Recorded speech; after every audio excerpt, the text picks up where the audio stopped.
Meu marido me deixou na chuva a 60 quilômetros de casa. Ele disse que eu precisava de uma lição. Não discuti.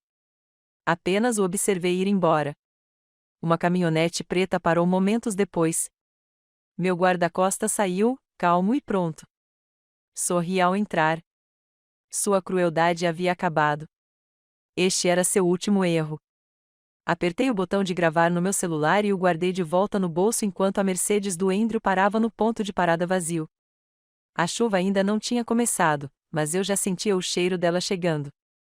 Saia, disse ele, sem nem desligar o motor. Você precisa de uma lição, Amanda. Caminhar para casa pode te ensinar um pouco de respeito. 60 quilômetros. Ele havia calculado perfeitamente. Longe demais para um Uber, remoto demais para transporte público. O que ele não sabia era que eu estava gravando tudo há 8 meses, e Marcos já estava estacionado atrás do posto de gasolina abandonado, esperando meu sinal. O assento de couro rangeu quando me virei para encará-lo. O maxilar de Andrew estava tenso, com aquela expressão familiar de satisfação, a mesma que ele exibia ao fechar um negócio particularmente implacável com seu fundo de investimento. 3 horas antes, estávamos sentados na churrascaria Mortons comemorando o nosso aniversário. Agora ele estava me abandonando em um trecho remoto da rodovia porque eu tinha perguntado por que $10.000 tinham desaparecido da nossa conta conjunta. Você está falando sério? Mantive a voz firme, deixando o telefone captar cada palavra. Ações têm consequências, Amanda. Você agiu pelas minhas costas, ligou para o meu contador, me envergonhou com suas perguntas paranoicas. Talvez uma longa caminhada na chuva te lembre quem administra o dinheiro desta família. Pensei no brinco de pérola no meu porta-joias em casa. O brinco da Nay encontrado debaixo da nossa cama há 2 dias. Os $10.000 provavelmente tinham comprado algo bonito para ela, mas não mencionei. Ainda não. Tudo tinha que acontecer na ordem certa, exatamente como Marcos e eu havíamos ensaiado.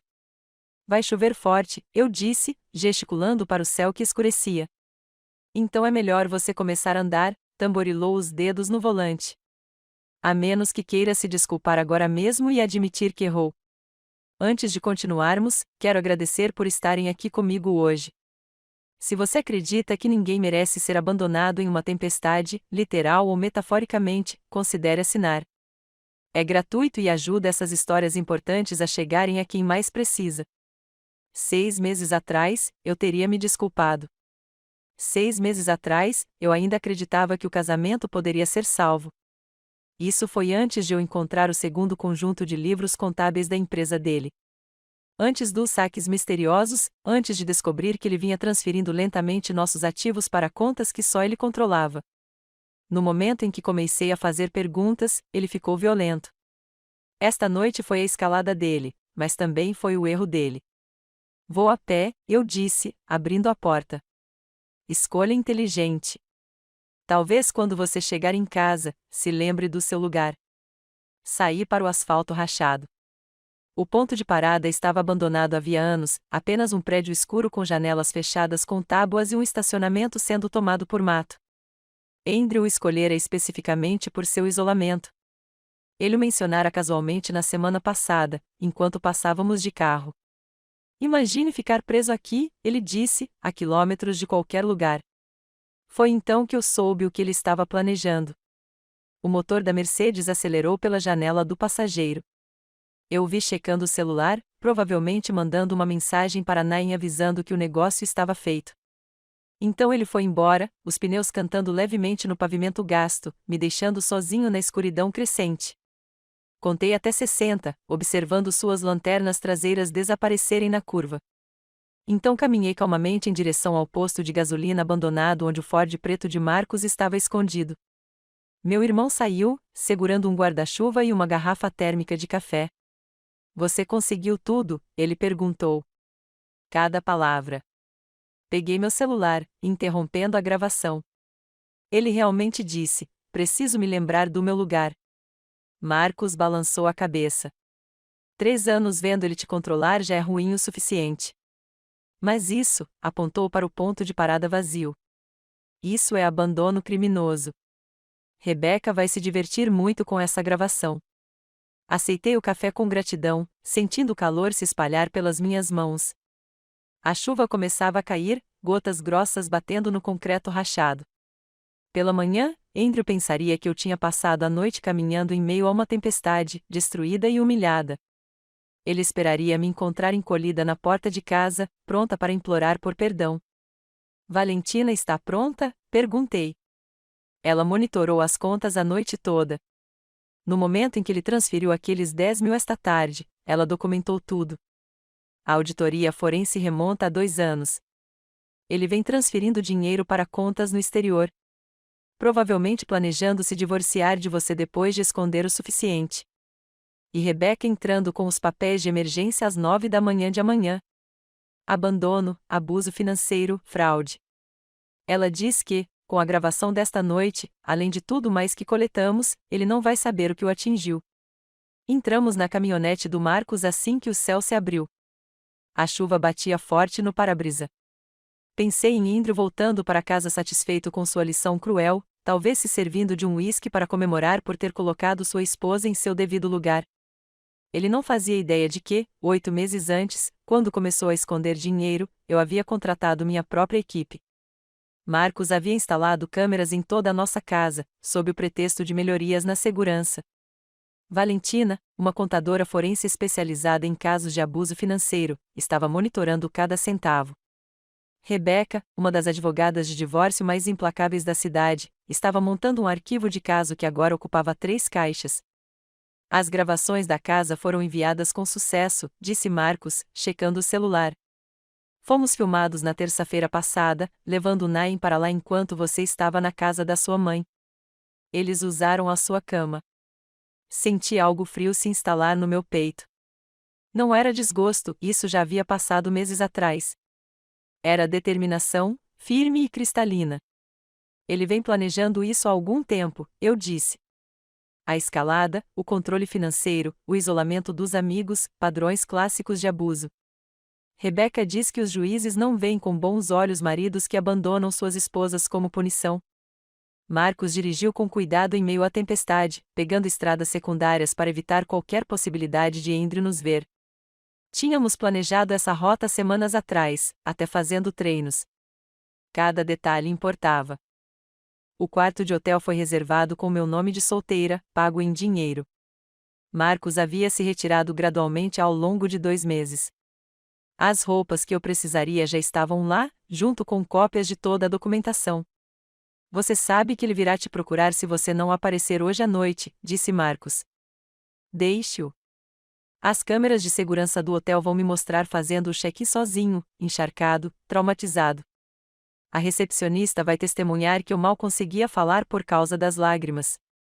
Rebecca me orientou exatamente o que dizer e como agir. A chuva aumentava à medida que dirigíamos em direção à cidade. Andrew já estaria em casa, provavelmente no segundo drink, talvez ligando para Naim para se gabar de ter me ensinado uma lição. Amanhã de manhã, ele acordaria esperando me encontrar destruída. Em vez disso, encontraria seus bens congelados, seu escritório trancado e investigadores federais esperando para discutir as discrepâncias que Valentina havia descoberto nos livros contábeis do seu fundo de hedge. Você está pronto para isso? Perguntou Marcos quando o hotel apareceu. Pensei na mulher que eu era 3 anos atrás, independente e bem-sucedida, antes de Andrew ter sistematicamente desmantelado minha vida. Pensei na gravação no meu celular, sua voz fria me dizendo para sair e caminhar 60 quilômetros em uma tempestade. Pensei no brinco de Naim, nas contas bancárias vazias e no acordo pré-nupcial que ele havia escondido em seu escritório e que não me deixaria sem nada. Estou pronto há 8 meses, eu disse. Ele acabou de me dar a última prova de que eu precisava. Marcos parou na entrada lateral do hotel. Peguei a pequena sacola que tínhamos preparado, apenas o suficiente para parecer que tinha escapado sem nada, e saí na chuva. Era hora de desempenhar o papel da esposa traumatizada, abandonada e amedrontada. Amanhã, Andrew descobriria quem realmente precisava de uma lição. O saguão do hotel parecia incrivelmente iluminado depois da escuridão lá fora. Água pingava do meu cabelo no chão de mármore enquanto eu me aproximava da recepção, com as mãos tremendo o suficiente para serem convincentes. A recepcionista noturna, uma jovem de olhos gentis, imediatamente pegou uma pilha de toalhas. Meu Deus, você está bem? Ela correu ao redor do balcão e enrolou uma toalha em volta dos meus ombros. Meu marido, consegui dizer, com a voz embargada. Ele me deixou em um ponto de parada.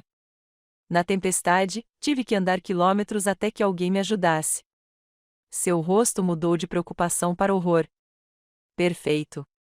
Cada palavra seria registrada no relatório de incidentes do hotel, exatamente como Rebecca havia instruído. A recepcionista me guiou até uma cadeira e me trouxe chá quente enquanto processava meu check-in. Dei a ela meu nome de solteira, Amanda Harrison, e paguei com o cartão de crédito de emergência que eu havia aberto 6 meses antes, aquele que Andrew desconhecia. O quarto 412 era pequeno, mas limpo, com vista para as luzes da cidade ofuscadas pela chuva. Tranquei a porta, coloquei a corrente e finalmente me permiti respirar. Então peguei meu segundo telefone, o que Marcos tinha me dado, e reproduzi a gravação do carro.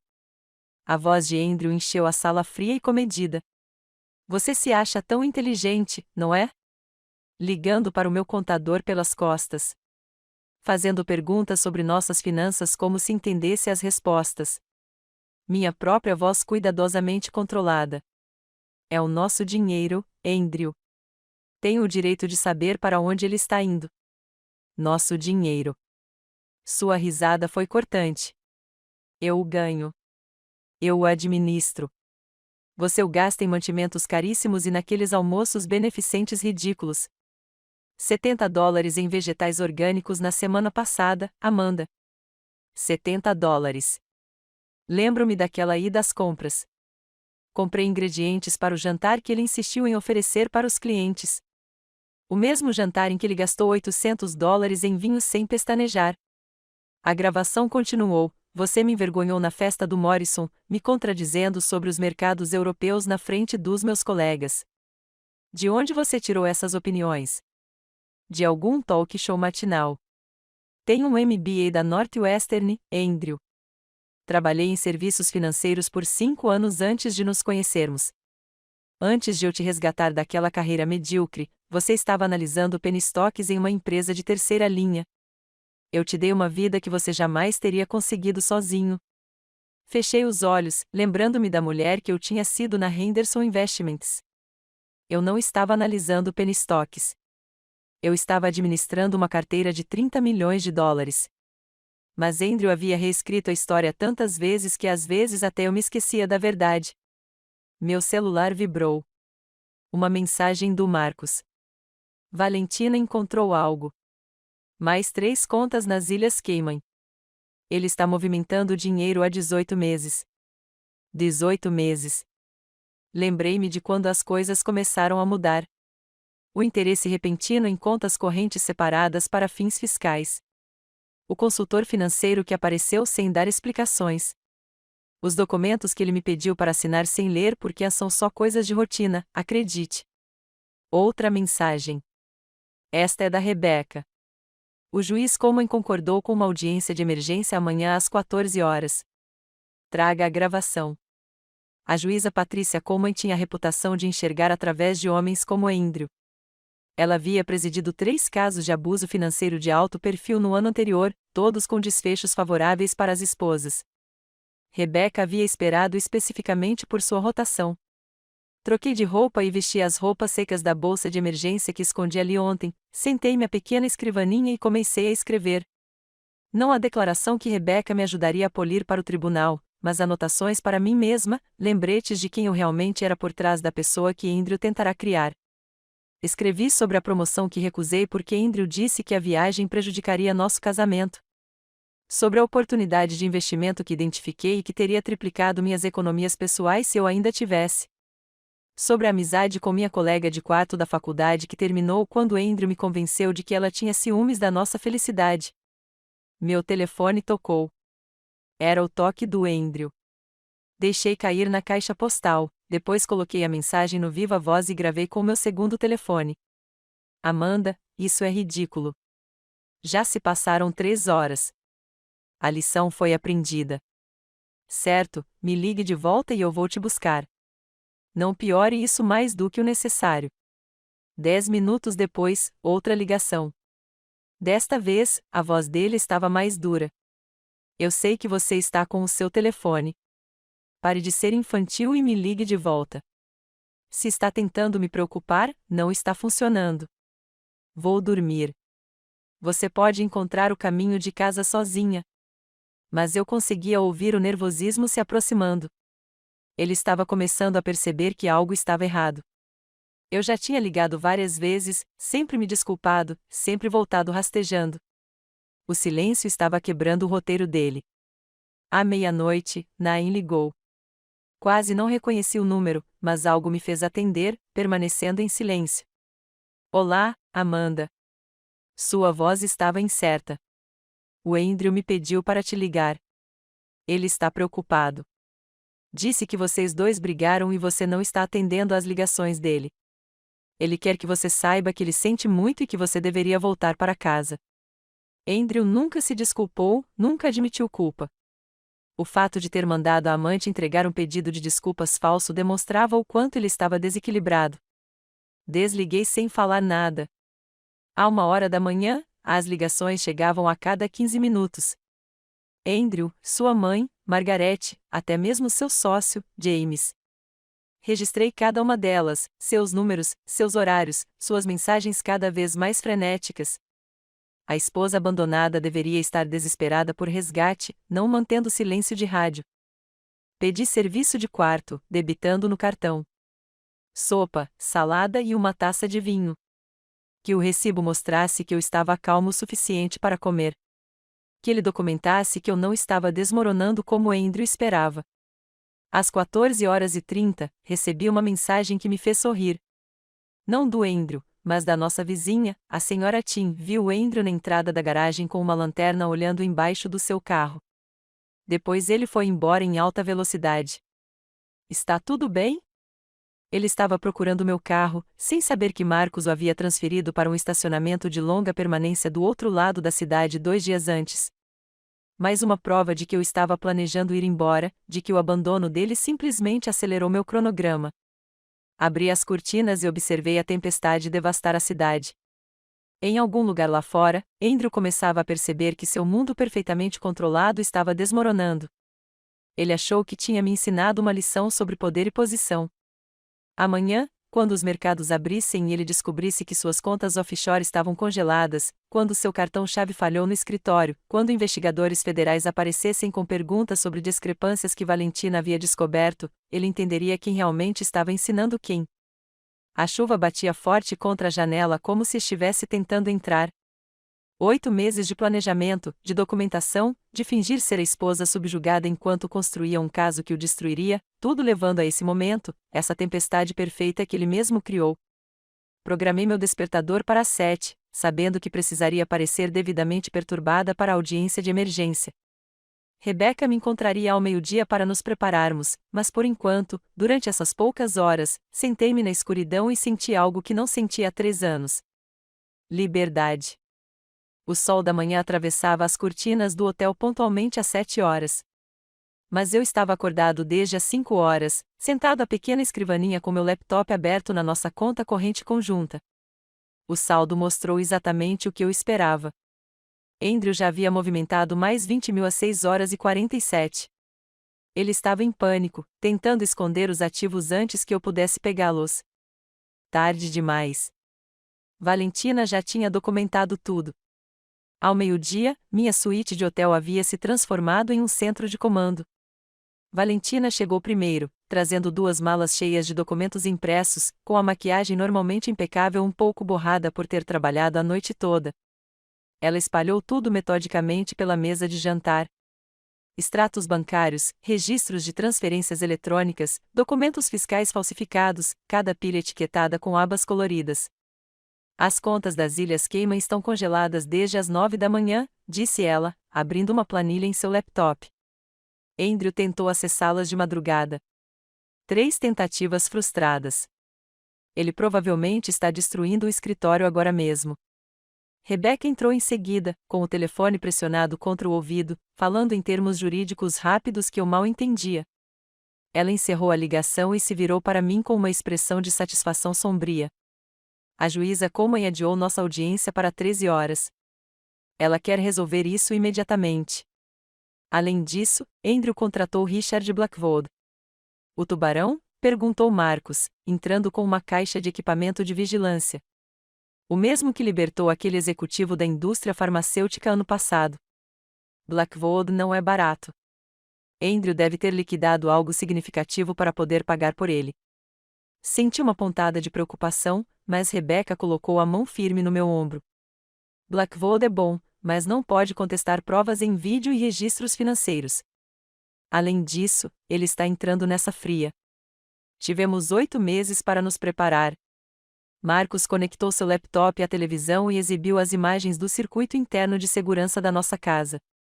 Compilei os destaques, se é que podemos chamá-los assim.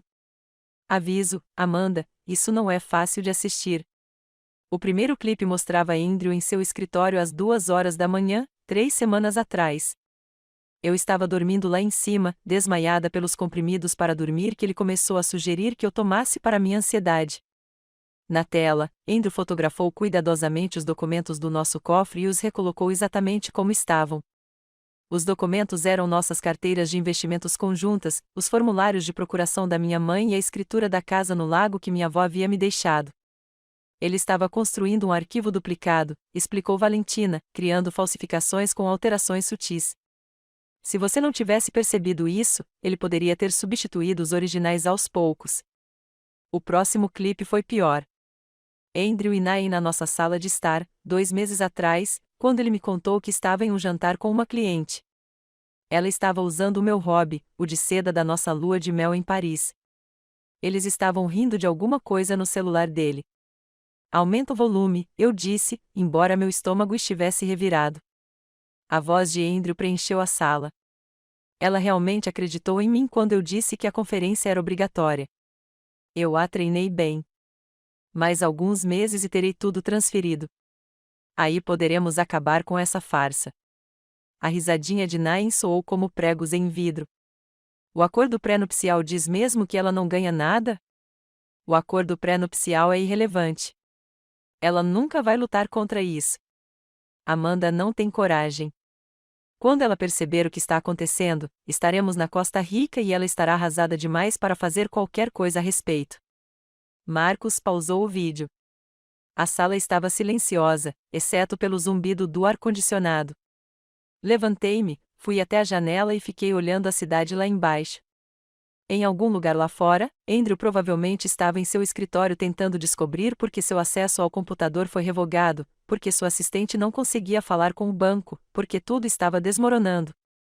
Tem mais, disse Marcus baixinho. Quer ver? Assenti. O clipe seguinte mostrava Andrew ao telefone na nossa garagem, andando de um lado para o outro entre os carros. A marcação de tempo era da terça-feira passada, quando eu estava no meu clube do livro.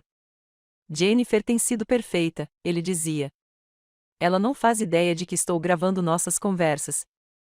Cada detalhe sobre o patrimônio da mãe de Amanda, o diagnóstico de Alzheimer que estão escondendo, o fundo fiduciário do pai. Vale quase 2 milhões, e Amanda nem sabe que existe. Minhas pernas estavam fracas. Jennifer, minha irmã mais nova, que eu vinha protegendo do vício em jogos de azar há anos, que eu havia protegido com nossos pais inúmeras vezes. Ela vinha dando a Andrew informações sobre nossa família, sobre dinheiro que eu nem sabia que existia. Quando ele entrou em contato com ela, perguntei. Minha voz era quase um sussurro. Valentina abriu os registros telefônicos. O primeiro contato foi há 13 meses. As ligações regulares começaram há 10 meses. Sempre quando você não estava em casa. Ele estava pagando as dívidas dela em troca de informações. Rebecca olhou para o relógio. Precisamos sair para o tribunal em 30 minutos. Amanda, você está pronta para isso? Vai vê-lo hoje? Afastei-me da janela. Mostre-me o resto primeiro. Preciso saber de tudo. Marcus clicou em outra pasta. São do computador do escritório dele. Pedi para um contato do te recuperá-los antes que o acesso do Andrew fosse cortado esta manhã. A tela estava cheia de e-mails trocados por Andrew e seu advogado, datados de 6 meses atrás. O assunto era projeto de recomeço. Lá dentro, havia planos detalhados para o divórcio, incluindo táticas psicológicas para me fazer duvidar de mim mesma, medidas financeiras para me deixar na miséria e até mesmo sugestões para aumentar gradualmente o abuso emocional para me tornar mais dócil durante os procedimentos. Uma frase se destacou. O segredo é fazê-la acreditar que está ficando louca. Usar gás-liga constantemente, esconder coisas, negar conversas, contradizer suas memórias. Quando entrarmos com o processo, ela estará instável demais para lutar com eficácia. Pensei em todas as vezes, no último ano, em que Andrew me disse que eu estava me lembrando errado das coisas. A reserva para o jantar que eu fiz e que ele jurou que eu nunca lhe contei. A conversa sobre visitar meus pais que ele alegou nunca ter acontecido. As joias que desapareceram e reapareceram em lugares estranhos. Comecei a anotar as coisas em segredo, achando que estava perdendo a cabeça. Ele estava seguindo um manual. Rebecca disse: este advogado, Douglas Stern, é especialista em divórcios de pessoas com alto patrimônio líquido, em que um dos cônjuges quer deixar o outro sem nada. Ele está atualmente sob investigação da Ordem dos Advogados por violações de ética. Valentina abriu um último documento. Foi isso que desencadeou nosso processo de emergência esta manhã. Andrew transferiu 3,2 milhões das contas de clientes do fundo de hedge dele para uma conta pessoal no Panamá ontem à tarde, pouco antes de te abandonar. Ele deve ter pensado que teria mais tempo antes que alguém percebesse. Ele estava correndo, eu disse, com a compreensão me inundando. O abandono não era só uma questão de controle. Ele sabia que algo estava se aproximando. A SEC recebeu uma denúncia anônima ontem de manhã, disse Rebecca com um leve sorriso, sobre irregularidades nos relatórios de seu fundo. Olhei para ela. Você, Valentina. Na verdade, depois que ela documentou o desfalque, tínhamos a obrigação de denunciá-lo. O peso dos crimes de Andrew era impressionante. Não se tratava apenas do nosso casamento ou do caso dele. Ele era um criminoso que me usava como disfarce enquanto saqueava contas de clientes e preparava sua fuga. O homem com quem dividi a cama por 3 anos era capaz de destruir não apenas a mim, mas dezenas de investidores inocentes que confiaram a ele suas economias para a aposentadoria. O juiz Coleman precisa ver tudo isso, eu disse, reunindo forças. Cada documento, cada gravação, cada prova. Rebecca sorriu, o tipo de sorriso que me lembrou porque ela nunca havia perdido um caso de abuso financeiro. Ela verá tudo. E então Andrew Mitchell vai aprender como é perder tudo. Os corredores do tribunal eram de mármore mogno, projetados para intimidar. Caminhei por eles com meu terno mais elegante, o azul marinho que Andrew nunca tinha visto porque eu havia comprado no mês passado especialmente para este momento. Rebecca caminhava ao meu lado, pasta na mão, enquanto Marcos me ladeava do outro lado. Entramos na sala 4B exatamente às 12h55. Andrew já estava lá, sentado ao lado de Richard Blackwood, cujo corte de cabelo de $1000 não conseguia esconder as linhas de expressão ao redor dos olhos. Andrew parecia menor, sua presença imponente de sempre atenuada por roupas amassadas e olheiras. Ele claramente havia dormido em seu escritório. Quando ele me viu, sua expressão mudou de exaustão para pura raiva. Todos de pé, anunciou o oficial de justiça. A juíza Patrícia Coleman entrou, suas vestes pretas adicionando gravidade a uma atmosfera já tensa. Ela se sentou e imediatamente começou a revisar os documentos à sua frente, com os óculos de leitura apoiados no nariz.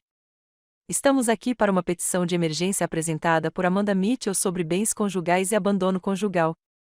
Ela começou, com a voz carregada da autoridade de alguém que já viu todo tipo de desastre conjugal. Sr. Blackwood, vejo que o senhor foi contratado esta manhã. Sim, meritíssimo. Solicitamos um adiamento para uma revisão adequada. Negado. Seu cliente supostamente abandonou a esposa em condições perigosas ontem à noite. Tempo é essencial. Ela se virou para Rebecca, advogada, apresente suas provas. Rebecca permaneceu imóvel, lisa como seda. Meritíssimo, por volta das 20h47 de ontem, Andrew Mitchell abandonou deliberadamente a esposa em um ponto de parada a 60 quilômetros de casa durante uma forte tempestade. Temos uma gravação de áudio do incidente. Ela tocou a gravação pelos alto-falantes do tribunal. A voz de Andrew preencheu o ambiente fria e clara. Você precisa de uma lição, Amanda. Caminhar para casa pode te ensinar um pouco de respeito. Observei o rosto de Andrew empalidecer. Blackwood se inclinou, sussurrando furiosamente. Andrew balançou a cabeça, gesticulando freneticamente com as mãos. Além disso, continuou Rebecca, o Sr. Mitchell vem escondendo sistematicamente bens conjugais há 18 meses. Temos documentação de contas offshore totalizando 8 milhões de dólares e evidências de apropriação indébita de seu fundo de hedge totalizando 3,2 milhões de dólares. Objeção, Blackwood se levantou. São alegações infundadas. Então vamos comprová-los, disse Rebecca calmamente, mostrando uma pilha de documentos bancários. Provas de AAF, meritíssimo. Transferências eletrônicas para contas nas Ilhas Cayman, todas iniciadas pelo Sr. Mitchell sem o conhecimento ou consentimento da esposa. A juíza Coleman revisou os documentos, e sua expressão ficou mais sombria a cada página. Sr. Mitchell, o senhor abandonou sua esposa ontem à noite? Andrew ficou alisando a gravata. Meritíssimo, houve um mal-entendido. Minha esposa e eu discutimos. É uma pergunta de sim ou não, Sr. Mitchell. Eu a deixei em um posto de gasolina, mas durante uma tempestade a 60 quilômetros de casa, ela estava com o celular. Ela poderia ter ligado para alguém. A juíza ergueu as sobrancelhas. Que atencioso da sua parte. Ela se virou para Rebecca. Continue. Rebecca exibiu os registros financeiros na tela do tribunal. O Sr. Mitchell também tem tido um caso extraconjugal com sua assistente Nain Rodrigues, usando fundos conjugais para comprar presentes e financiar viagens. Isso inclui um colar de pérolas avaliado em 12 mil dólares, relatado como roubado à seguradora, mas que, na verdade, foi dado à Sra. Rodrigues. Meu celular vibrou. Uma mensagem do Marcos. Ele está aqui. As portas do tribunal se abriram e Tom Tim, da SEC, entrou, seguido por 2 agentes federais. Andrew virou a cabeça bruscamente, pela primeira vez, vi medo real em seus olhos. Meritíssimo, Tom Tim dirigiu-se ao juiz. Peço desculpas pela interrupção. Temos um mandado de prisão contra Andrew Mitchell sob a acusação de fraude eletrônica e peculato. Blackwood se levantou de um salto. Meritíssimo, isso é altamente irregular. Assim como roubar 3,2 milhões de contas de clientes, respondeu a juíza Coleman secamente.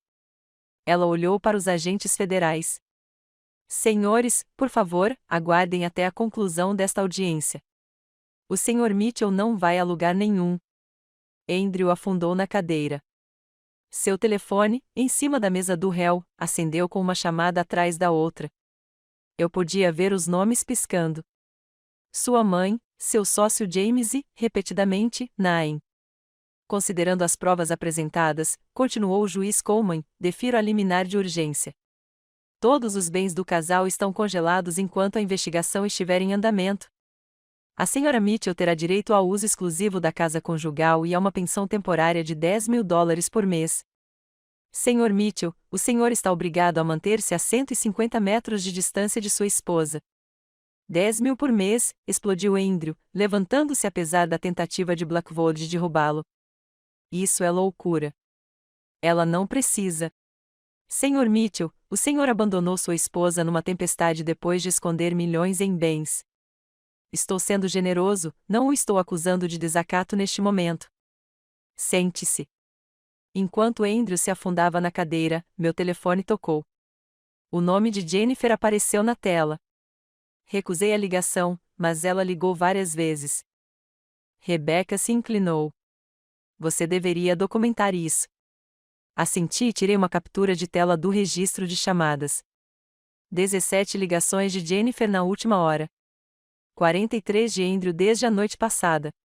22 de sua mãe, Margaret. Até algumas de números que eu não reconheci. Provavelmente de colegas ou clientes de Andrew que tinham ouvido falar da investigação federal. Tom Tim se aproximou da nossa mesa enquanto a juíza finalizava suas ordens. Sra. Mitchell, precisamos da sua cooperação com a nossa investigação. Seu advogado mencionou que a senhora tem provas adicionais. Assenti. 8 meses de documentação, registros financeiros, gravações, e-mails, tudo. Ótimo. Seu marido pode pegar de 15 a 20 anos se for condenado por todas as acusações. Andrew deve ter ouvido, porque de repente se levantou novamente, apontando para mim. Você fez isso. Você armou para mim. Tudo isso foi uma armadilha. O juiz como bateu o martelo com força. Senhor Mitchell, controle-se ou apresentarei uma acusação de desacato. Ela estava planejando isso, continuou Andrew, com a compostura completamente abalada. A gravação, a documentação. Ela sabia que eu ia deixá-la lá. Então, você admite que a abandonou? Perguntou o juiz. Blackwood puxou Andrew de volta para baixo fisicamente, mas o estrago já estava feito. Andrew tinha acabado de confessar em audiência pública, diante de agentes federais, que me abandonou deliberadamente. Enquanto nos preparávamos para sair, Nain irrompeu pelas portas do tribunal. Seu vestido de grife estava amassado, seu cabelo cuidadosamente penteado, desgrenhado. Ela olhou ao redor, desvairada, até que seus olhos pousaram em Andrew. Você disse que era divorciado, ela gritou do outro lado do tribunal. Você disse que os papéis já estavam arquivados. Você disse que ela era louca e estava inventando coisas. O juiz suspirou. Senhora, por favor, retire-se da minha sala de audiência. Mas Nain não tinha terminado. Ela pegou o celular e o agitou no ar. Tenho mensagens, gravações. Ele me prometeu que íamos nos casar. Disse que o dinheiro era dele. Os olhos de Tom Tim brilharam. Ele se aproximou de Nain com cuidado. Senhora, gostaríamos muito de falar com a senhora. A destruição de Andrew estava completa. Sua amante estava se tornando testemunha do Estado. Seus bens estavam congelados. Agentes federais aguardavam para prendê-lo. E sua imagem cuidadosamente construída havia se desintegrado em menos de uma hora. Ao sairmos, deixando Andrew para ser processado por agentes federais, meu telefone vibrou com uma última mensagem. Era de Margaret, a mãe de Andrew. Espero que esteja satisfeita. Destruindo um bom homem por ciúmes mesquinhos. Apaguei sem responder. Margaret logo descobriria que seu filho não era um bom homem. Ele era um criminoso que havia sido desmascarado. E não fui eu quem o destruiu. Ele destruiu a si mesmo. A escadaria do tribunal estava lotada de repórteres quando saímos. Alguém havia vazado a história. Provavelmente um escrivão do tribunal que reconheceu o nome de Andrew das páginas financeiras. Microfones foram empurrados em nossa direção enquanto Rebecca me guiava pela multidão, com a mão firme em meu cotovelo. Senhora Mitchell, é verdade que seu marido roubou milhões? Amanda, há quanto tempo você está planejando isso? Você vai apresentar queixa adicional? Rebecca deu um passo à frente, sua voz cortando o caos. Meu cliente não fará nenhuma declaração neste momento. A investigação federal está em andamento. Entramos em direção à caminhonete de Marcos e vislumbrei a van do noticiário noturno se aproximando do outro lado da rua. Àquela altura, o rosto de Andrew estaria em todos os canais locais. O menino de ouro dos fundos de hedge de Minneapolis preso por peculato e fraude. Margaret devia estar morrendo por dentro. De volta ao hotel, desabei no sofá enquanto Rebecca servia água para nós dois. Meu celular não parava de vibrar desde que saímos do tribunal. Percorri as mensagens, cada uma com um toque diferente de choque ou julgamento. Uma mensagem do meu cabeleireiro. Acabei de ver as notícias. Que bom para você, querida. Do amigo de golfe de Andrew, Richard. Isso tudo é um mal-entendido, certo? Andrew jamais faria o que eles estão dizendo. De 3 vizinhos diferentes. Variações de nós sempre soubemos que havia algo de errado com ele. A mensagem mais interessante veio de James Morrison, sócio de Andrew. Amanda, precisamos conversar. Há coisas sobre o fundo que você deveria saber. Coisas que não constavam nos documentos federais. Rebecca leu por cima do meu ombro, marque uma reunião. Grave tudo. Às 16 horas, o noticiário local divulgou a notícia. A manchete rolava na parte inferior da tela: proeminente gestor de fundo de hedge preso por apropriação indébita após incidente de abandono conjugal. Já tinham tirado a foto do Andrew.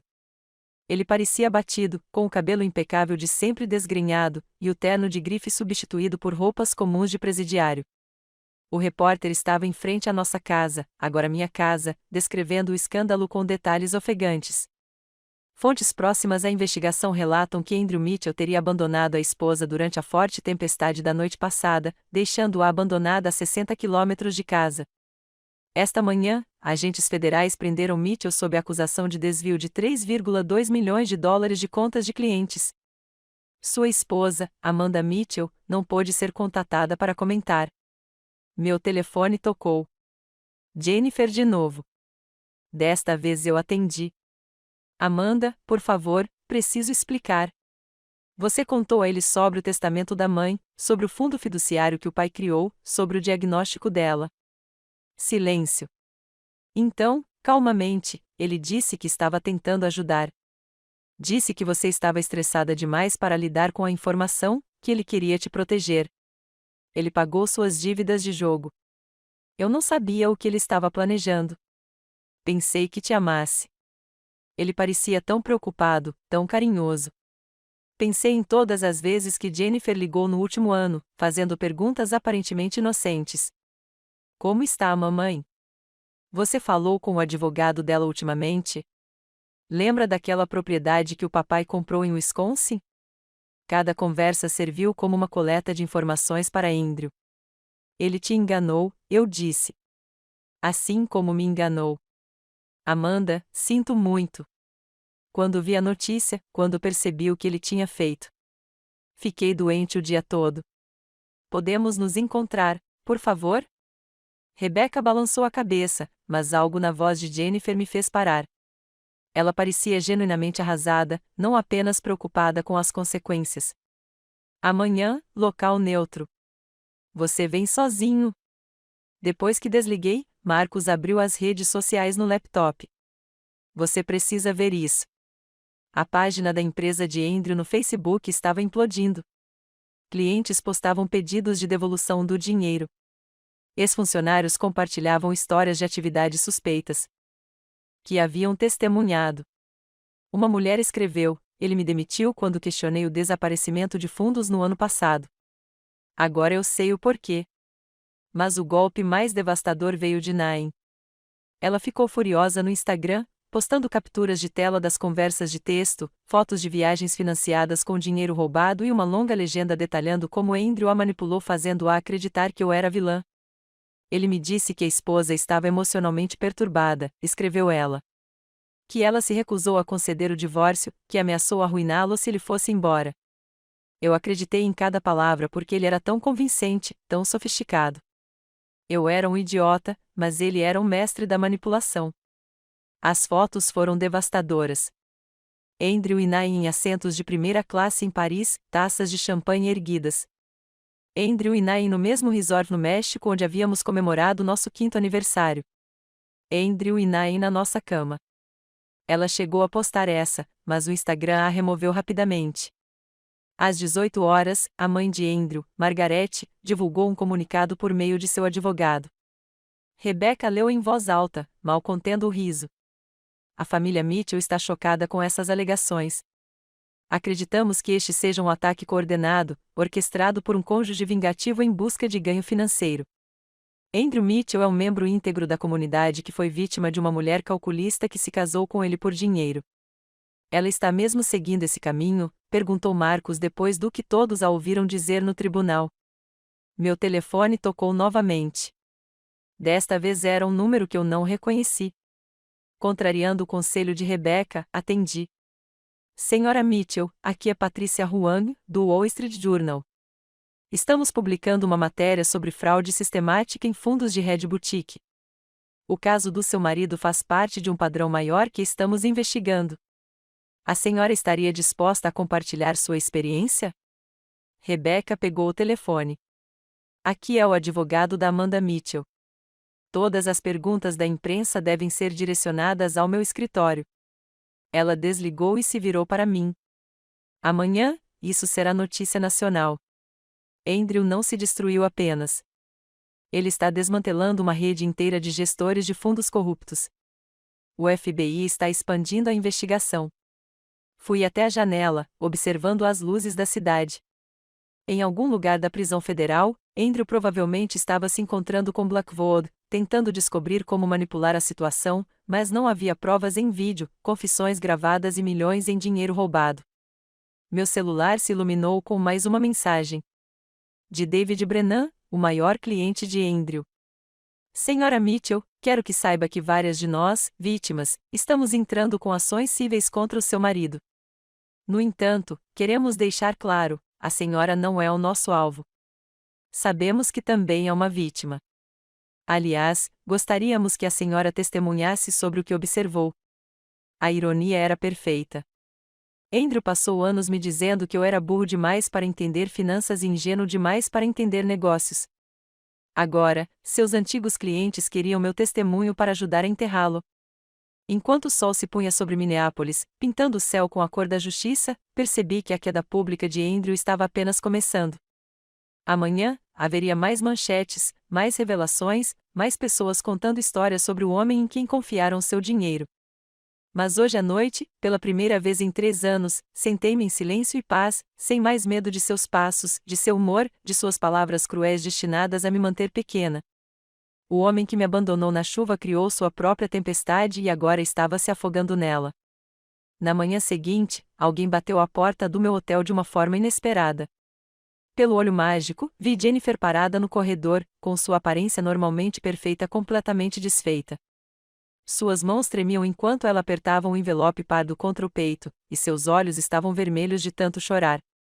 Abri a porta, mas não a convidei para entrar. Achei que tínhamos combinado de nos encontrar em um local neutro. Eu mal podia esperar. Amanda, por favor. Tem umas coisas que você precisa saber agora mesmo. Antes que o FBI fale comigo esta tarde.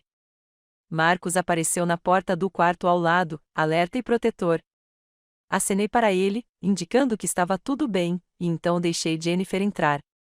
Ela sentou-se na beirada do sofá, colocando o envelope na mesa de centro com dedos trêmulos. O Andrew entrou em contato comigo pela primeira vez há 13 meses, começou ela, com a voz quase sussurrando. Ele sabia sobre o jogo. Não sei como ele descobriu, mas sabia que eu devia 47 mil a pessoas muito implacáveis. Ele se ofereceu para pagar tudo, sem fazer perguntas, se eu apenas respondesse a algumas perguntas sobre as finanças da nossa família, e você concordou. Minha voz era monótona e controlada. Eu estava desesperada. Eles estavam ameaçando ir até meu empregador para arruinar minha carreira. Andrew parecia realmente querer ajudar. Ele disse que você era orgulhosa demais para pedir dinheiro aos nossos pais. Que ele queria te surpreender resolvendo problemas familiares nos bastidores. Ela abriu o envelope e tirou uma pilha de e-mails impressos. Estas são as nossas conversas. Cada uma delas. Imprimi todas ontem à noite quando percebi o que ele realmente estava fazendo. Peguei o primeiro e-mail, datado de mais de um ano atrás. O tom de Andrew era caloroso, preocupado, até fraternal.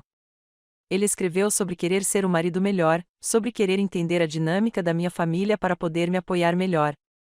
A manipulação foi magistral. Ele estava particularmente interessado na mãe, continuou Jennifer. Queria saber sobre a saúde dela, seu estado mental, suas finanças.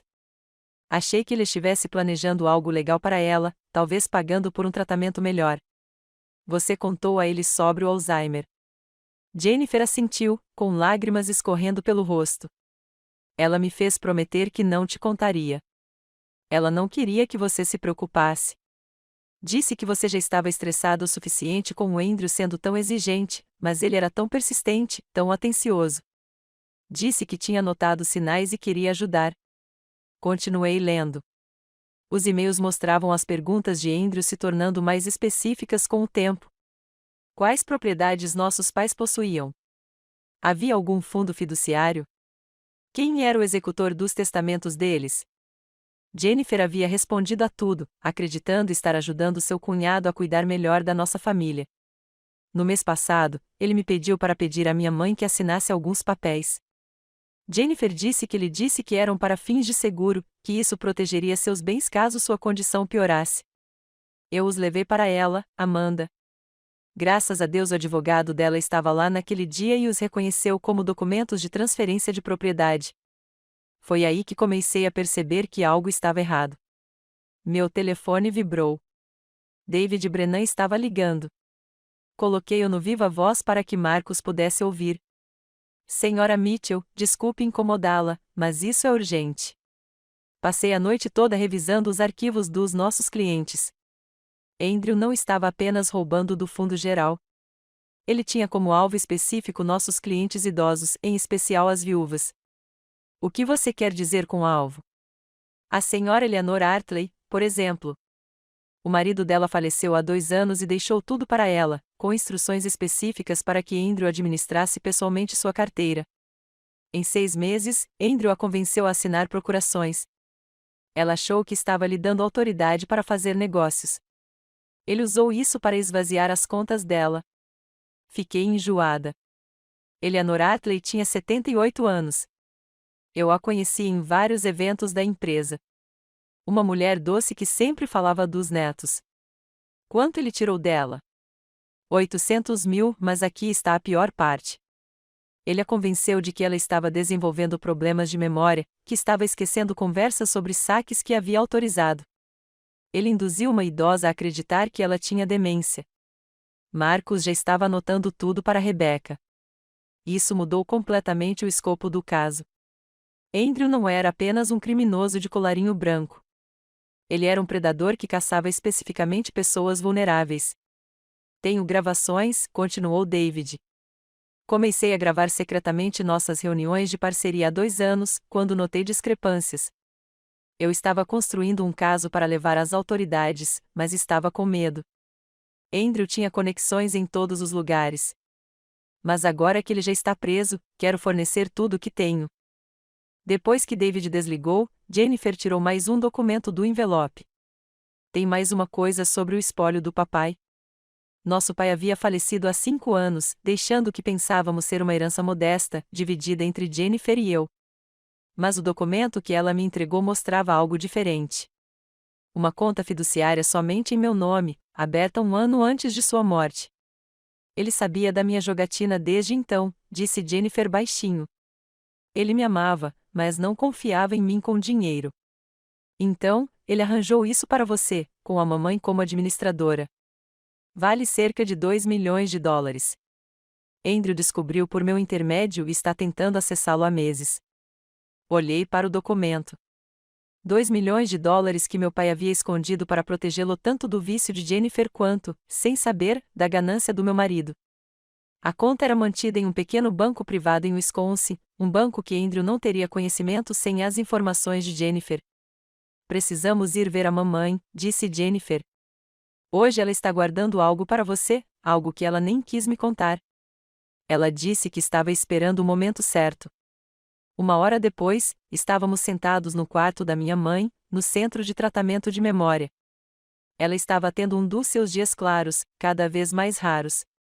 Seus olhos brilhavam e se concentravam enquanto ela segurava minha mão.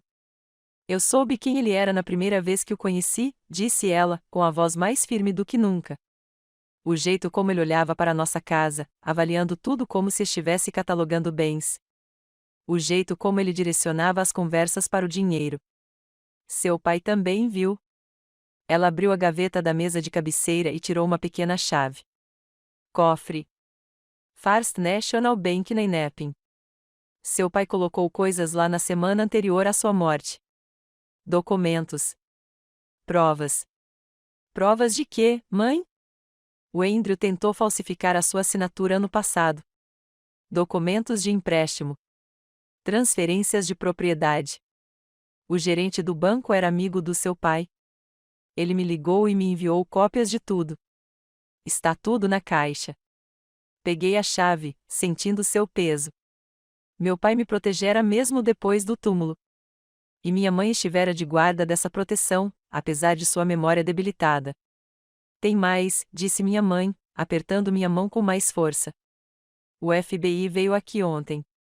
Não por causa da prisão do Andrew, mas por causa de algo maior. Disseram que o nome dele surgiu em uma investigação que já dura 3 anos. Uma rede de gestores de fundos que vem fraudando sistematicamente clientes idosos em 5 estados. De repente, o quarto ficou sem ar. O abandono de Andrew na chuva não se devia apenas à sua atitude de controle ou crueldade. Ele sabia que o FBI estava se aproximando. Ele me queria quebrada e obediente porque achava que poderia me usar como escudo ou bode expiatório quando tudo desmoronasse. Ele nunca esperou que você revidasse, disse minha mãe, com um pequeno sorriso no rosto. Homens como ele nunca revidam. Acham que gentileza é fraqueza.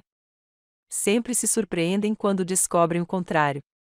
Enquanto nos preparávamos para ir embora, minha mãe apertou minha mão mais uma vez. Seu pai ficaria orgulhoso de você.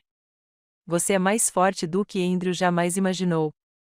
Ao me afastar da unidade, com Jennifer ao meu lado e Marcos seguindo em sua caminhonete, pensei nas camadas de mentira que Andrew havia construído. Cada revelação revelava mais um nível de sua criminalidade. Ele não era apenas um péssimo marido ou um gestor de fundos corrupto. Ele era o centro de uma rede de abusos financeiros que havia destruído dezenas de vidas. Mas ele cometeu um erro fatal. Presumiu que a mulher que abandonara na chuva ficaria ali, destruída e derrotada. Em vez disso, ela se tornará a tempestade que levaria embora tudo que ele havia construído com o sofrimento dos outros. O First National Bank em Inepin parecia uma fortaleza de dinheiro antigo e segredos mais antigos. Jennifer esperou no carro enquanto Marcos me acompanhava até o interior, onde o cofre que minha mãe havia protegido aguardava em um cofre com controle de temperatura. O gerente do banco, Sr. Paulson, lembrava-se bem do meu pai e manuseou a chave com a reverência de alguém que entendia que fazia parte de algo significativo. Dentro da caixa, havia uma pilha de documentos que faziam minhas mãos tremerem. Pedidos de empréstimo falsificados com minha assinatura, datados de 6 meses atrás. Documentos de transferência de propriedade da casa da minha avó no lago, que Andrew aparentemente tentou vender sem meu conhecimento. Extratos bancários de contas que eu nunca tinha visto abertas em meu nome, mas controladas por Andrew. Meu pai, de alguma forma, conseguiu cópias de tudo. Sua caligrafia em post-its explicava o significado de cada documento. Um bilhete anexado a uma procuração falsificada dizia simplesmente: ele vai tentar levar tudo. Não o deixe. Marcos fotografou cada página enquanto eu permanecia em silêncio, atordoado. O alcance da traição de Andrew continuava se expandindo como tinta se espalhando pela água. Não se tratava apenas do nosso casamento ou mesmo dos milhões roubados. Ele vinha trabalhando sistematicamente para pagar minha existência financeira, para me tornar completamente dependente dele, ou pior, para me incriminar por seus crimes, se necessário. 4 meses depois, entrei no Tribunal Federal para o primeiro dia do julgamento criminal de Andrew. A atenção da mídia só havia se intensificado desde sua prisão. Vans de notícias lotavam a rua. Repórteres faziam perguntas que eu não respondia. Eu usava um terno cinza escuro que nunca tinha visto por dentro do nosso guarda-roupa compartilhado. Comprado especialmente para aquele momento. Profissional, digno, caro o suficiente para mostrar que eu não estava quebrado. Andrew sentou-se à mesa do réu com um terno que não servia mais. Ele havia perdido peso sob custódia federal, e seu cabelo, antes perfeito, havia crescido desajeitadamente. Quando nossos olhares se encontraram do outro lado do tribunal, sorri. O mesmo sorriso sereno que eu costumava dar a ele no café da manhã, quando ele me dava sermão sobre meus gastos. Mas agora aquele sorriso carregava o peso de tudo que eu sabia e de tudo que ele estava prestes a perder. O promotor, o procurador assistente dos Estados Unidos Michael Torres, expôs o caso metodicamente. 12 acusações de fraude eletrônica. 2 acusações de abuso de idosos. Uma acusação de conspiração para cometer crimes financeiros. As evidências eram avassaladoras. Livros adulterados, contas ocultas, documentos falsificados, conversas gravadas nas quais Andrew discutia explicitamente o roubo de clientes. Durante 11 dias, testemunha após testemunha depois. Clientes idosos descreveram como Andrew os convenceu a assinar documentos que não entendiam. Ex-funcionários testemunharam sobre terem sido obrigados a falsificar registros. O contador forense conduziu o júri pelo labirinto de contas offshore e empresas de fachada que Andrew havia criado. No 12º dia, as portas do tribunal se abriram e Nain Rodrigues entrou. Ela não se parecia em nada com a jovem elegante que usava as pérolas da minha avó. Suas roupas de grife haviam sido substituídas por um vestido conservador, e seu penteado elaborado, com um coque simples. Ela havia recebido imunidade em troca de seu testemunho e estava prestes a enterrar Andrew com ele. Senhora Rodrigues, começou o promotor, por quanto tempo a senhora teve um envolvimento romântico com o réu? 18 meses, respondeu Nain, com a voz firme, mas baixa. E durante esse tempo, o Sr. Mitchell alguma vez discutiu suas práticas comerciais com você? Sim, com frequência. Ele achava divertido explicar como movimentava dinheiro sem que ninguém percebesse. Ele dizia que estava jogando xadrez tridimensional enquanto todos os outros jogavam damas. Ela produziu gravações de seu telefone, conversas nas quais Andrew se gabava de ter como alvo clientes idosos, de esconder dinheiro de mim, de seus planos de desaparecer na Costa Rica quando acumulasse o suficiente. Em uma gravação, com a voz clara e contundente, ele disse: Amanda é o disfarce perfeito. Doce, confiante, não faz perguntas. Quando ela descobrir o que está acontecendo, eu já terei ido embora e ela ficará com a culpa. Mas a revelação mais devastadora de Nain veio perto do fim do seu depoimento. 3 semanas antes de sua prisão, Andrew me disse que planejava me deixar também. Ele tinha outra mulher na Costa Rica, alguém que conheceu online. Ele ia me abandonar assim como abandonou a esposa. A expressão no rosto de Andrew valeu cada momento de dor que ele me causou. Seu queixo caiu. Seu advogado sussurrou freneticamente em seu ouvido, mas o estrago já estava feito. Sua amante acabará de revelar que ele estava enganando todo mundo, inclusive ela. O dia seguinte trouxe outro choque. Um jovem chamado Christopher Walsh prestou depoimento. Tinha 22 anos e tinha o mesmo queixo afilado e o olhar calculista de Andrew. O promotor rapidamente estabeleceu sua identidade. O filho de Andrew, fruto de um relacionamento na faculdade, cuja existência Andrew havia escondido por mais de 2 décadas. Minha mãe recebe pagamentos de Andrew Mitchell há 22 anos, testemunhou Christopher. $1.500 por mês para manter segredo sobre a minha existência. Ela tem registros que mostram que o dinheiro veio das contas dos clientes dele. Observei Andrew se encolher na cadeira. Christopher continuou: ele disse à minha mãe que, se ela contatasse a família dele ou revelasse o caso publicamente, ele destruiria a reputação dela e garantiria que ela nunca mais trabalhasse com finanças. Ela tem essa ameaça por escrito. O promotor apresentou 22 anos de registros bancários mostrando pagamentos regulares das mesmas contas que Andrew vinha saqueando. Ele vinha roubando de clientes idosos não apenas por luxo e fuga, mas também para esconder evidências de seu passado. O advogado de defesa de Andrew tentou contestar, argumentando que isso era prejudicial e irrelevante para os crimes financeiros, mas o juiz Coleman anulou a decisão. Isso estabelece um padrão de fraude e má conduta financeira que abrange toda a vida adulta do réu. No último dia de depoimento, Andrew tomou a catastrófica decisão de depor ele mesmo. Contra os protestos visíveis de seu advogado, ele se levantou e caminhou até o banco das testemunhas, ainda acreditando que conseguiria se safar daquilo. Por 2 horas, ele tentou criar uma narrativa em que era vítima. Alegou que eu sabia dos casos e autorizava. Insistiu que os clientes idosos haviam autorizado todas as transações. Apresentou-se como um gênio financeiro que simplesmente cometeu alguns erros contábeis. Então o promotor começou seu interrogatório, e a compostura de Andrew quebrou como gelo sob pressão. Ao ser confrontado com as gravações, ele alegou que elas foram tiradas do contexto. Ao ver os documentos falsificados, ele sugeriu que eu poderia tê-los criado. Quando a mãe de Christopher apresentou as provas do suborno, ele disse: era um assunto pessoal, sem relação com os meus negócios. O júri deliberou por menos de 3 horas. Enquanto o juiz se levantava para ler o veredito, segurei a mão de Marcos de um lado e a de Rebeca do outro. Na primeira acusação, fraude eletrônica, consideramos o réu culpado. Na segunda acusação, fraude eletrônica, consideramos o réu culpado. Quando chegaram à contagem 15, Andrew já tinha levado as mãos à cabeça. Culpado de todas as acusações. O homem que me deixou na chuva a 60 quilômetros de casa estava prestes a aprender o que é o verdadeiro abandono. 2 semanas depois, voltamos para a sentença.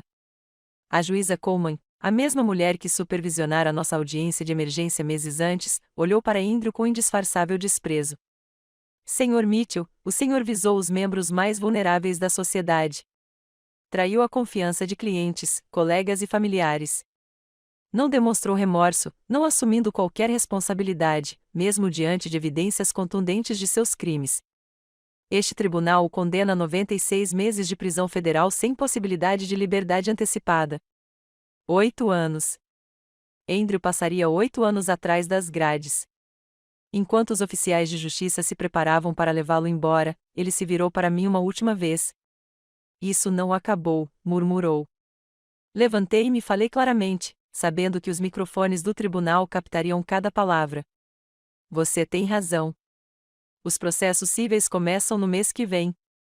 Os oficiais de justiça levaram Andrew algemado, e eu saí do tribunal em uma tarde de setembro que parecia o primeiro dia de primavera. Os processos civis começariam de fato no mês que vem, com 17 vítimas de Andrew buscando indenização, mas esse era o campo de batalha de Rebecca agora. Eu tinha algo mais importante para construir. A recompensa ao denunciante chegou 6 semanas após a sentença de Andrew. 1,2 milhão de dólares por fornecer informações que levaram à recuperação de fundos roubados. Somando os bens que o tribunal me concedeu e o fundo fiduciário que meu pai havia protegido, de repente eu tinha os recursos para fazer algo significativo com a dor que Andrew havia causado. Marcos encontrou o prédio primeiro, um edifício vitoriano reformado no bairro de Whittier, em Minneapolis, que anteriormente abrigava um escritório de advocacia. 3 andares, 8 escritórios, uma sala de conferências grande o suficiente para sessões em grupo e, o mais importante, várias saídas. Algo que mulheres que escapam de situações perigosas precisariam.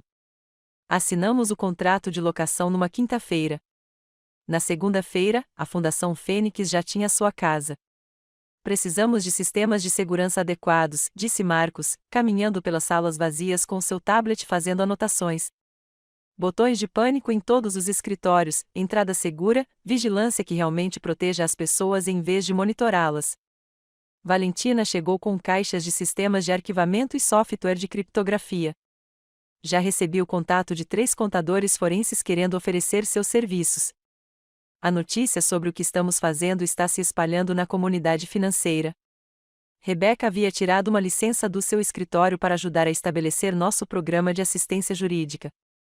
Precisamos ter cuidado com a forma como estruturamos isso, disse ela, espalhando os documentos de constituição da empresa sobre a mesa de conferências. Vamos lidar com situações perigosas, cônjuges irritados, potenciais retaliações legais. Tudo tem que ser à prova de balas. Em um mês, tivemos nossa primeira cliente, Maria, uma professora cujo marido havia escondido suas economias e ameaçado denunciá-la aos serviços de imigração se ela tentasse sair, mesmo sendo cidadã. Valentina encontrou o dinheiro. Rebecca preencheu os papéis. Marcos providenciou transporte seguro.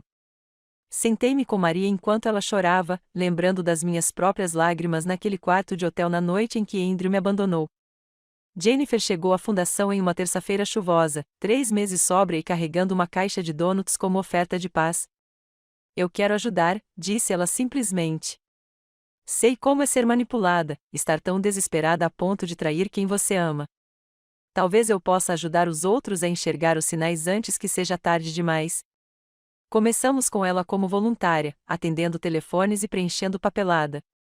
Mas Jennifer tinha um dom para conversar com mulheres que ligavam em momentos de crise. Ela entendia o desespero e a vergonha de maneiras que até mesmo conselheiros treinados às vezes não percebiam. Em 6 meses, ela estava comandando nossos grupos de apoio, compartilhando sua história de como Andrew havia explorado seu vício para coletar informações e ajudar outras pessoas a reconhecer quando estavam sendo usadas. Minha mãe veio me visitar em um de seus dias claros. Marcos a levava com cuidado pela cidade que ela conhecera tão bem. Ela estava sentada no meu escritório, olhando as fotos emolduradas nas paredes. Mulheres que deram permissão para compartilhar suas histórias de sucesso, com rostos radiantes enquanto estavam em frente a novos apartamentos, em cerimônias de formatura, com crianças que conseguiram manter seguras. Seu pai ficaria tão orgulhoso, disse ela, tocando a foto de uma mulher que havia escapado com 3 filhos e agora estava na escola de enfermagem. Ele sempre dizia que a melhor vingança contra a crueldade era a gentileza com os outros. Ela tirou um envelope da bolsa. Isto chegou aqui em casa. Achei que você devia ver. Dentro, havia um recorte de jornal do boletim informativo da prisão. Andrew havia sido eleito tesoureiro do clube de investimentos dos detentos. Mesmo atrás das grades, ele tentava manter sua imagem de gênio financeiro. Quase ri do absurdo disso. A voluntária surpresa chegou 7 meses após o teste. Nain Rodrigues estava na nossa recepção, sem nada a ver com a mulher que usava as pérolas da minha avó. Ela cortou o cabelo curto, trocou roupas de grife por calças simples e uma camisa de botão e se portava com uma humildade que eu nunca tinha visto antes. Tenho feito terapia, disse ela, sentada à minha frente no consultório. Refletindo sobre como me envolvi com alguém como Andrew, porque ignorei os sinais de alerta, porque contribuí para magoá-la. Sei que não posso desfazer o que fiz, mas talvez eu possa evitar que outras jovens cometam os meus erros. Ela começou falando em faculdades, alertando estudantes de administração sobre homens mais velhos no poder que prometiam ascensão profissional em troca de companhia. Ela foi brutalmente honesta sobre suas próprias escolhas, assumindo a responsabilidade, ao mesmo tempo, explicando a manipulação gradual que fez com que essas escolhas parecessem razoáveis na época. Ele me fez sentir especial, disse ela a um grupo de estudantes de pós-graduação certa noite. Como se eu fosse mais inteligente e sofisticada do que outras mulheres da minha idade. Quando percebi que era apenas mais uma vítima no jogo dele, já estava metida demais para enxergar a saída. 1 ano após a sentença de Andrew, uma carta chegou à fundação. Sua caligrafia continuava perfeita, mesmo em papel timbrado da prisão. 4 páginas de sarcasmo, culpando-me pela sua ruína, alegando que eu havia orquestrado tudo desde o início, que eu o havia aprisionado. Ele listou cada desfeita percebida, cada momento que agora percebia ter sido parte do meu plano. A última linha dizia: espero que você tenha aprendido a lição. Mandei emoldurar a carta profissionalmente e pendurei-a na parede do meu escritório, bem ao lado dos meus diplomas e certificações. Quando os clientes perguntavam sobre ela, eu dizia a verdade. Sim, eu tinha aprendido a lição.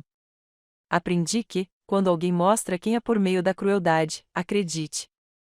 Aprendi que paciência e planejamento podem superar anos de abuso. O mais importante é que aprendi que a melhor resposta a alguém que tenta nos destruir é nos tornarmos inquebráveis e, então, usar essa força para ajudar os outros. 18 meses depois daquela noite no ponto de parada, eu estava no meu escritório olhando para uma parede coberta de cartões de agradecimento. 87 mulheres encontraram segurança por meio da Phoenix Foundation. Alguns precisaram apenas de aconselhamento jurídico e perícia financeira. Outros precisaram de planos completos de resgate, casas seguras e novas identidades. Todos chegaram de alguma forma abalados, convencidos de que estavam presos, de que sua situação era desesperadora. Eleanor Hartley, a viúva que Andrew havia fraudado, tornou-se nossa maior doadora. Ela recuperou a maior parte do dinheiro por meio de processos civis e insistiu em financiar nosso programa de abrigo emergencial. Aquele homem tentou me convencer de que eu estava perdendo a cabeça, disse ela em nossa festa de arrecadação de fundos. A Amanda me mostrou que eu estava realmente encontrando minha força. A chuva caía novamente lá fora, batendo nas janelas da casa vitoriana que abrigava esperanças e segundas chances. Pensei naquela noite a 60 quilômetros de casa, em pé, no meio da chuva, enquanto Andrew ia embora, confiante de que tinha me quebrado. Ele pensou que estava me ensinando sobre poder e controle, sobre conhecer o meu lugar. Em vez disso, me ensinou que a crueldade cria sua própria destruição, que toda ação tem consequências e que, às vezes, a pessoa que você abandona na chuva já viu a tempestade chegando e se preparou para isso. Por meio da Fundação Fênix, seu ato de crueldade calculada se tornou o catalisador para salvar mulheres que ele nunca acreditou que mereciam ser salvas. A lição suprema, aquela que Andrew nunca previu, não era sobre obediência, respeito ou reconhecimento do próprio lugar. Era sobre transformação. Ele tentou me deixar impotente em meio à tempestade. Em vez disso, eu me tornei o abrigo. Se essa história de justiça calculada deixou você na ponta da cadeira, clique em curtir agora mesmo. Minha parte favorita foi quando Amanda estava no tribunal, usando o terno elegante que Andrew sempre dizia que fazia as mulheres parecerem muito agressivas, e sorriu para ele com a mesma expressão serena que costumava dar a ele no café da manhã. Qual foi o seu momento favorito de doce vingança? Deixe nos comentários abaixo. Não perca mais histórias emocionantes como esta.